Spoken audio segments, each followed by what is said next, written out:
تزنبره حلف ويون وزوف بيت مخرنا بصراح مملاسو سعبو أبون برز بوين حارن تجراي بريزيدنت تجراي تباهلهم دحري مشامم فلاماي آخبا كايدوملو فلاماي آخبان ازي مدرخ دكتور دبرتين قبر ميكايل استجمرا فلاماي زينانا خنا سمعنا حديش وطرتها بقرنا أفريقيا دمام حد كولونيل 400 سراويت حيزو ناب إيرترا هادي مولهم صانحتكم مسانا قصل كله ازي كمزيلو اندهالو خاب ماي صبر تسمع زلو حدا زينا له ازي زينا زي بزعبه عطقات حيلتات زتملكتم ماي صبر انتاي زلو تغداي حدش معبال زينا خنسمعكم ينام عمتو هنا خمس ولنا يون دكتور دبرتين قبر ميكائيل زغبرو ناي فلا ماي مدرخ ناي مجمره اخبو منتاي مسل بزعبه منتاي ون كنسمعينا دبلوماسياو مدرخ بدي سابام ماكرون اب ايثيوبيا دي سابا اتيوملو بريزيدنت هاجر فرنساي مس قدم مينستر إثيوبيا أبي أحمد عبدي ساباز قبر وزلو مخكرن للزبن استملكته نمخانو بزحج ساعات الزين منتا أقداس خوينو سلمنتا الزين زي خصاب كندي زي قدس زبل بدنبي بدبلوماسياو قدات مستقراي الراخبنا آخر ملكتينا تاريخ يدقملو كاب كاراكاس كساب لومي زولو عبود وطرات استملكته ونكنا سمعنا حديش وتادراوي وفرن مكياد ونا مدلاوات كم زولون بريزيدنت هاجر عفين كان موسى زغبر زلو مسرح استملكتون كالا حديش زينا حزنا لنا زخبر سلامتنا ببزلكم مبزحكم كبرات سمعتي تملكتي چانلنا نحزز حزنا يوم اواناوي زرزر زيناتنا نو جميرو ملو لو ما انتي ميازيا حمشتا يو 2018 عام تمرت ناب زرزراتهم كنحلفينا خم توترو لايك غيركم مجمار كيرسع سناي مكتتال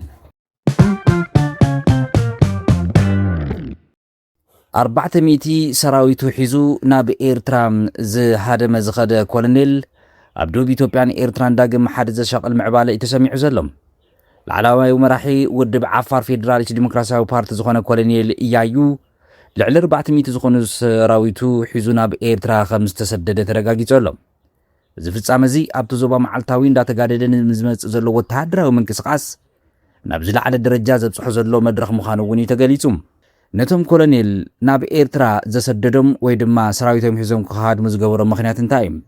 من سمرر حتى ودب ابزنا برمنا وشتي غونصن كتعن كركرن تبغيسو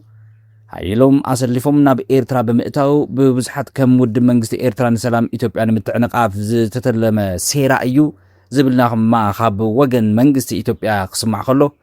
اتوم كولونيل جنبو وقعي عفار هاجراو حرنت جنبار اغوغوما زبال عطو غجلا خمس تصنبرو امرغاغيصم زلوم حرزم عبارة سمع وتصيت تنتنت بوليتيكا خمس بالوزلو ازي سقم تزي ناي شعبيا سلتاوي مسارحيو تركب منغستي إيرترا بإثيوبيا زلو صلوان متقام زغبرو زلو فتنة مخانون فتنة نسلام تخللن زفت امزي نسلام تخلل وسان اللوطات زي يمص انتخنقام عمص از كايد مرص اغن مرباش منالبات كمكر يخلو زبل قلما قمت تنتنت بوليتيكان وتادراوي حساباتي وهابلو منغست إثيوبيا اب قدمي صبي زول عبي صوتاون كاب كوبللا زوم كولونيل اندحريت زلو ممحدار إسياس أفورقي بوكيل بيلو سلام إثيوبيا مدخام زلعاله بجت كم زمدبن لعل وتادراو دغف يقبر كم زلون زغلصو تنتانتات كود بوليتيكا بلصقنام بيرو عفار يوص زلوم ازي كم زيل اندحالوم ماي صبري ابز خلته معالت زي شوما تدغاغمي صوعالو أما يتصبر استجمرة مسرح سلام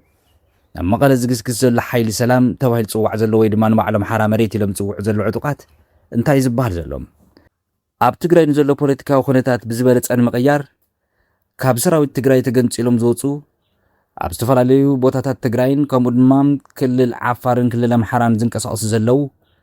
ንባዕሎም ሓይልታት ሰላም ኢሎም ዝጽውዑ ብልሙደ ጸዋውዓ ድማ ሓይል ሓራ መሬት ተባሂሎም ዝጽውዑ ኣብ ከተማ ማይ ጸብሪ ወሳኒ መንቀሳቀስ ከም ዝጀመሩ ይንገረሎም ዞም ሓይልታት ኣብ ከተማ ዘለዎም ተገዳስነት ንመጻዕ ዕድል ናይታ ዞባ ከም መባእታ ወይ እውን መበገሲ ክረአ ይኽእል ይባሃለሎ ሚስጥር ማይ ጸብሪ ናብ መቐለ ዝግበር ገስጋስዶ ወይስ ብዙሓት ተንተንቲ ከም ዝብልዎ ኣብ ማይ ጸብሪ ዝካየድ ዘሎ ናይ ሰላም መንቀሳቀስ ንጽልዋት ዞባ ናብ ዋና ከተማ ትግራይ መቐለን መኻድ እዩ ብርግጽ ቅድሚ 24 ሰዓት ኣብ ሓራ መሬት ኣዛዚ ሰራዊቶም ተባሂሎም ዝጽውዑ ሓደ ጀነራል ከም ዝተዛረብዎ ላዕለዋይ ኣዛዚ ሰራዊት ማለት እዩ መቐለ ንምእታው ዘገድድና መቐለ ንምእታው ደው ዘብለና ሓይል የለን መቐለ ንዓና ቀላልያ ክብሉ ተዛሪቦም እዮም እዚ ንጥፈት እዚ ንምክልኻል ፀጥታ ነቲ ህዝቢ ናብ ንቡር ናብርኡ ንምምላስ ዝዓለመ እዩ እኳ እንተበሉ በበይ ከመይ ዝብል ግን መልሲ የለን ብርግፅ ኣብ ሓራ መሬት ዘሎ ሓይሊ ወይ እውን ነቶም ኣዘዝቲ እውን ሓዊሱ ንሶም ከምቲ ዝብልዎ ቀሊል ዲ ናብ መቐለን ካልኦት ከተማታትን ትግራይ ንምእታው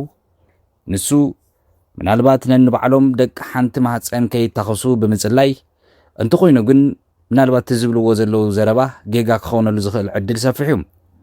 ዘላቒ ሰላም ንምስፋን ዝግበር ዘሎ ፃዕሪ ወሳኒ ምዕራፍ ኣብ ዘለሉ እዋን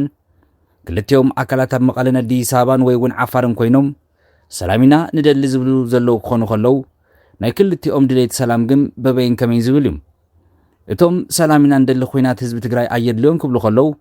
ዕጡቃቶም ግን ብኣሽሓት ኣብ ዓፋር እዮም ዝዕልሙ ብወገን ትግራይ ዘሎ ሕወሓት ወይ ድማ ሰራዊት ትግራይ እውን ሰላም ዝደሊ ዘሎ ክበሃል ከሎ ኣብዚ ሰሙን ክልተ ሰሙን እዚ መናእሰይ ተገፊፎም ናብ ታዕሊም ይኣትውሉ ዘለዉ ኩነታት እውን ኣለዉ ንትግራይ ዝወሃቡ ዘለዉ መግለፅታት ኣየነኦም እዮም ሓቂ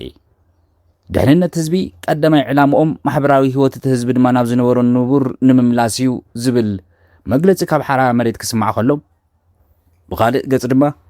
ተቃራኒ እኳ ዳስቶም ንሶም ዝገብርዎን ስርሕዎን ዘለዉ ቀዳማይ ዕላምኦም ማሕበራዊ ህይወት እቲ ህዝቢ መነባብሮ ንምምላስ ዘይኮነስ ማሕበራዊ ህይወት ንምግልባጥን ንምርባሽን ንቡር ናብራ ህዝቢ ትግራይ ድማ ናብ ሕምስምስ ንምእታው ዳ እምበር ዝብል ድማ ብኻልእ ገጽ መልሲ ዝወሃቦም ንስኹም ክቡራት ሰማዕቲ ተመልከቲ እዚ ኣብ ማይ ፀብሪ ተባሂሉን ዝረአ ዘሎ ምንቅስቓስን ዝተመልከተ ዘለኩም ርእቶ ከም ተወትሩ ፀሓፉልና ለኣኹልና ንሕና ናብ ዝርዝር ወይ እውን ናብ ዝቕፅል ዜና ፈለማይ መድረኽ እቲ ደው ኢሉ ዝነበረ ቤት ምኽሪ ወይ እውን ቅድም ኢሉ ዝነበረ ቤት ምኽሪ ውዝፍ ቤት ምኽሪ ዝመረፆም ፕሬዚደንት ትግራይ እዩ ዶክተር ደብረፅዮን ገብረ ሚካኤል ድሕሪ ሕዚ ክብል ዝወሰነ ኣካል ዝሾሞ ዶክተር ደብረፅዮን ገብረ ሚካኤል ዘካየዱ ፈለማይ መድረኽ ክንምልከት ኢና ሎማዓንቲ ረቡዕ 5 ግንቦት 2018 ዓመተ ምህረት ቢሮ ሕርሻን ሃፍቲ ተፈጥሮን ትግራይ ካብ ኩለን ዞባታት ወረዳታት ንዝመፁ ኣመራርሓ ኣባላት ካቢኔ መንግስቲ ትግራይ ኣብ ዝተረኸብሉ ኣብ ሕርሻን ሃፍቲ ተፈጥሮን ዝተሰርሑ ዕማማት 9 ወርሒ ቀጻሊ ኣንፈት ሕርሻን ንምግምጋም ኣብ ዝተዳለወ መድረኽ እዩ ዝበሃል ኣብዚ ሕዚ ዘረባዚ ወይ እውን ኣብዚ ዜና እዚ ክስማዕ ከሎ ዶክተር ደብረፅዮን ገብረ ሚካኤል ፕሬዚደንት ካብ ዝኾኑ ምናልባት ሓደ ሰሙን እኳ እንትኾኖም ናይ 9 ወርሒ ዝነበረ ኣፈጻጽማ ግን ከመይም ክግምግሙ ከመይ ከዮም ዝፈልጥዎ ወይ ድማ እንታይ ይፈልጥዎ ነይሮም ዝብል ብኻልእ ኣካል ንኣሰራርሓን ሕጋውነቱን ዘልዕሉ ክኸውን ከሎ እቲ ዝነበረ ከመይ ይስራሕ ነይሩ ተገምገሙ ፀገም የብሉን ዝብል ድማ ኣብዚ ትሕቲ ዜና እዚ ወይ እውን ኣብቲ ዝተወዝዐሉ ማሕበራዊ ሚድያ እዚ ወሃብቲ ርእቶ በብፊንኦም በብገጾም ዝሃበዎ ርእቶን ወይ እውን ዝፀሓፈዎ ርእቶ እዩ እቲ መድረኽ ዝተረኸቡ ፕሬዚደንት ትግራይ ብዝብል ኣብዚ ሕጂ ሰዓት ዝተሸሙ ዶክተር ደብረፅዮን ገብረ ሚካኤል ቋሚ ፅንተታዊ ኩናት ትግራይ መፍራራይነት ንምዕባይ ፖሊስ ተቆሪፁ ብኩለ መዳይ ተመሪሑ ለውጥ እንዳመዝገበ ነይሩ እዩ ይኹን እምበር ኣብ ፅንተታዊ ኩናት ትግራይ ብኩለ መዳይ ህዝቢ ትግራይ ንምፅናት ከይትስእ ናውቲ ሕርሽኡ ከዓኒ ብሚልዮናት ተጋሩ ካብ መረበቶም ክፈናቐሉ ኣብ መሬቶም ዝርከቡ ድማ ዝተፈላለዩ ገበናት ከም ዝተፈጸሞም ብምዝራብ ኣብዚ ሕዚ እዋን ድማ 400 መሬት ትግራይ ተወሪሩ ሚልዮናት ተመዛቢሎም ተፈናቂሎምን ኣብ ቴንዳ እንዳነበሩ ዳግመ ህንፀት ከይቀላጠፍ ነዳድን ካልኦት ከም ዝተኸልከሉ ሓቢሮም ኣለዉ ዶክተር ደብረፅዮን ገብረ ሚካኤል ኣብዚ ዘረብኦም እዚ 400 መሬት ትግራይ ኣብ ትሕቲ ወረርቲ ክብል ከሎ ካብቶም 400 ሻዕብያ እውን ተቆፃፂርዎ ዘሎ መሬት ትግራይ ዝምልከት ምዃኑ ልቢ ይብል ይኹን እምበር በብብርኩ ዝርከብ ኣመራርሓ ግን ኩለ መዳይ ማእቶት ንምሕዋስ ህልውናን ድሕንነትን ንምርግጋፅ ይሰርሕ ከም ዘሎ ድሕሪ ምሕባር ምድንፋዕ ኩለ መዳዊ ማእቶት ንምሕዋስ ህልውናን ድሕንነትናን ብግዜ የለን ክንረባረብ ከም ዝግባእ እቶም ፕሬዚደንት እውን ኣብ ናይ ፈላማይ ስርሖም መድረኾም ኣኼቦኦም ሎማዓንቲ ተዛሪቦም ኣለዉ እዚ ዜና እዚ እውን ካብ DW ድምፂ ወያነ ትግራይ ወሲድና የለና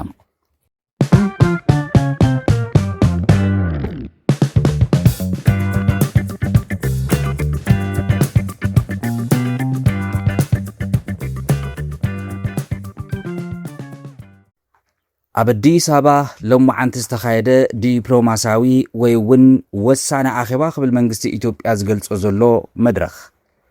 ዲፕሎማስያዊ መድረኽ ኣብ ኣዲስ ኣበባ ፕሬዚደንት ሃገረ ፈረንሳይ ማክሮን ኣብ ኢትዮጵያ ገዳሲ እዋናዊ ስትራቴጂካዊ ተራ ዘለዎ ጻንሒ ተካይዶም ይበሃል ኣሎም ፕሬዚደንት ፈረንሳይ ኢማኑኤል ማክሮን ኣብ ኣዲስ ኣበባ በፂሖምን እዚ ናይ ስራሕ ምብፃሕ ድማ ክልተአን ሃገራት ዘለዎን ነዊሕ ዘመን ዝጠመረ ናይ ሕውነት ናብ ሓድሽ ምዕራፍ ዘሰጋግር ተባሂሉ ተገሊጹ ኣሎ። ቀዳማይ ሚኒስትር ኢትዮጵያ ዶክተር አብይ አሕመድ ዓሊ ንፕሬዚደንት ማክሮን ሓወይ ብዝብል ስምዒታዊ ኣቀባብላ ተቐቢሎሞን እዚ ሳልሳይ ወግዓዊ ምብፃሕ ማክሮን ድማ መንጎ ኢትዮጵያን ፈረንሳይን ዘሎ ርክብ ዝያዳ ከም ዝጠናኸረ ዘርኢ ምልክት እዩ። ክቡራት ሰማዕቲ ተመልከቲ ቻናልና ፈረንሳይን ኢትዮጵያን ብፍሉይ ዝራኸበሉ መንገዲ ከምተን ካልኦት ሃገራት ኣብ ቁጠባውን ካልኦት ማሕበረሰባዊ ሓገዝ ዝተራኸበ ኣይኮነን። ፈረንሳይ ንኢትዮጵያ ብፍሉይ መልክዕ ትሕግዛ። እቲ ፍሉይ ዘብሎ ድማ ወታደራዊ ሓገዝ ጥራሕ እያ ፈረንሳይ ንኢትዮጵያ ትባ። ንኣብነት ቅድሚ 3-4 ዓመት ኣቢሉ ባሕሪ ዘይብላ ኢትዮጵያ ሓይሊ ባሕሪ ኢላ ክተጣይሽ ከላ እዞም ናይ ሓይሊ ባሕሪ ኣዘዝቲ ሰራዊት ታዕሊም እትህብ ነበረት ፈረንሳይ ምዃና ዝዝከር እዩ። ካልኦት ወታደራዊ ዝኾኑ ሓገዛት ንምግባር እውን ኣብ ጫፍ ምስተበፅሐም ብዝነበረም ናይ ዲፕሎማስያዊ ምትዕፅጻፍ ኣመራርሓ ትግራይ እቲ ኣብ ትግራይ ዝተፈጠረ ኩናት ስዒቡ ኣብ ልዕሊ ሰላማዊ ህዝቢ እውን ጫፍ ኣውሪዱ እዩ ፈረንሳይ እዚ ድጋፍ እንድሕር ደኣ ጌራ ንጨፍጨፍቲ ትድግፈላ ብዝብል መራሕቲ ትግራይ ብዘዕረፍዎ ከቢድ ፅዕንቶ ፈረንሳይ ንኢትዮጵያ ከሓገዘት ተሪፋ። ሕዚ መራሕቲ ትግራይ ኣብ ወንበር ምውጣጥ ዛእምባይ መን ይወርሳ ኣነ ክመርሕ ተባሂሎም ነንባዕሉ ኣብ ዝረጋገፅሉ ዘለው ሰዓት ውድብ ፖለቲካ ብልጽግና ወይ እውን ፌደራል መንግስቲ ኢትዮጵያ ብናይ ባዕሉ ዲፕሎማስያዊ ኣመራርሓን ዝኸደ ዘሎ ቁልጡፍ ተዓጻጻፊ መንገዲ በሊፅዎም ምዞም ኣይንሕግዘካን ኢሎሞም ዝነበሩ ሃገራት ሓገዝ ንኽገብሩሉ እሚኑ ኣሎ። እዚ ተሓቂ እዚ ኣገዳሲ ዝኾነሉ እዋን ግን እንታይ እዩ? ኣብዚ ሕጂ ሰዓት ፈረንሳይ ምስ ኢትዮጵያ ትገብሮ ዘላ ኢምፓክት ኤንድ ፖለቲካል ኮንቴክስት እንታይ እዩ ብዝብል እውን ክንምልከት ንኽእል። ቀረባ እዋን ኣብ ትግራይ ሰላማዊ መስርሕ ድሕርቲ ኣብ ፕሪቶሪያ ዝተገበረ ስምምዕ ሰላም ኢትዮጵያ መድረኽ ዓለም ናይ ምስትንፋስ ዕድል ረኺባ እያ። ኢትዮጵያ ኣብ ዓለም ብዲፕሎማሲ መንገዲ ክትንፍስ ዝጀመረትሉ ናይ ትግራይ መራሕቲ ነንባዕሎም ክናቆሩ ምስ ጀመሩ እዩ። ፀጥታን ምርግጋእን ቀርኒ ኣፍሪቃ መልኪቱ እውን ምስ ርክብ ፈረንሳይን ኢትዮጵያን ዘራኸብ ጉዳይ ኣለዎም። ኣብ ቀርኒ ኣፍሪቃ ብፍሉይ ኣብ ሱዳን ሶማልያን ዘሎ ዘይርግኣት ኩናት ንፈረንሳይ ቀረባ ዘተሓሳስብ ጉዳይ እዩ። ኢትዮጵያ ከም ቀንዲ ሓይሊ ዞባዊ ሰላም መጠን ምስ ፈረንሳይ ኣብ ምትሕብባር ፀጥታ ፖለቲካዊ ቅልውላ መፍትሕ ምንዳይ ክዛተይ እውን ትፅቢት ተገይሩሎ ስትራቴጂካዊ መጻምርቲ ካልኦት ጉዳያት እውን ፈረንሳይ ኣብዚ ሕጂ ሰዓት ኣዝያ ወሳኒት ሓጋዚት ንመንግስቲ ኢትዮጵያ ኮይናላ።